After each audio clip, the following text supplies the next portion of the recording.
How to get your super best friends back on Snapchat. Hey everyone, welcome back to our channel. In today's video we're going to learn how we can get our super best friends back on Snapchat, so make sure to watch the video till the end. Now, instead of a super best friend, Snapchat has a feature known as number one best friend, where if you select that and select pin as number one BFF, but this will require you to have a premium of Snapchat, right? But if you have got, let's say, someone in a super BFF but they were removed, in order to get them back you can try a couple of these steps, which means to snap your friend. So you can just try snapping them over 50 to 60 snaps to your friend every day for 2 months, and snap can include images, videos and text.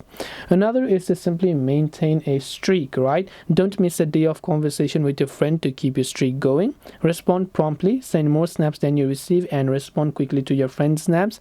And once you've kept a streak going for 2 months, the super BFF emoji, which means 2 pink hearts, will appear next to your friend's name, and Snapchat can't restore a lost friendship on the platform, by the way, if you happen to lose it. So hope this video helps you. If you have got any questions, then feel free to also leave them down below. Thank you for watching till the very end of this tutorial, and see you soon in our next video.